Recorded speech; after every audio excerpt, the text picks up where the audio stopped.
বন্ধুরা, ঘড়িতে এখন 10টা বাজে, দেখতেই পাচ্ছ রাত 10টা বাজে। এখন আমি এই স্যালন এখন বন্ধ করব।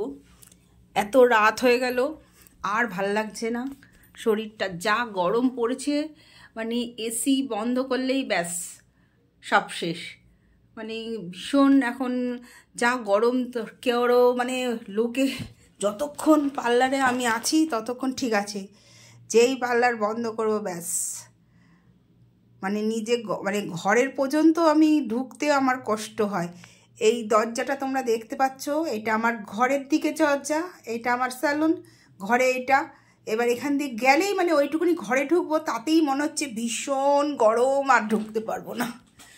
সারাদিন কাজের ঘর আর পার্লায় দুটো করে নিজে ভীষণইভাবে এখন বিধ্বস্ত। রাত তো হচ্ছে, তোমাদের সঙ্গে ভাবলাম একটু শেয়ার করি। অনেক দিন তোমাদের সঙ্গে কোনো ভিডিও শেয়ার করতে পারছিলাম না, ভিডিও করতে পারছি, তা আজকে আশা করি তো। বন্ধুরা, জাস্ট এসিটা বন্ধ করেছি, তাতেই এই অবস্থা। ফ্যানটা মোটে চালিয়েছি, এসিটা অফ করেছি। এবার যাব ফ্রেশ হতে, ফ্রেশ হয়ে তারপরে যাব একটু রান্নাঘরে, টুকিটাকি একটু কিছু করব, তারপরে খাবো, তারপরে শোবো।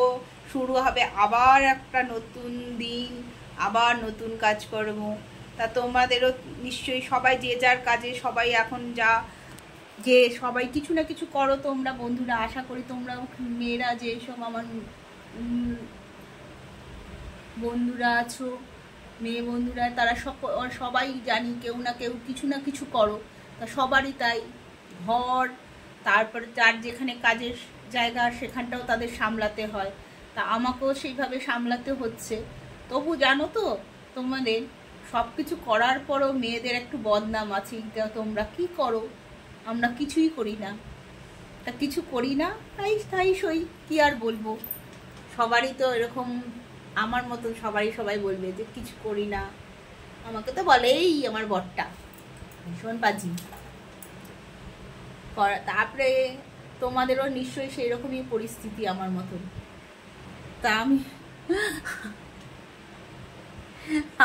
তো এখন এখান থেকে যাব, গিয়ে এই যে ঢুকবো, নিজে একটু ফ্রেশ হবো, গিয়ে রান্নার ঘরে দেখি আজকে কি করি।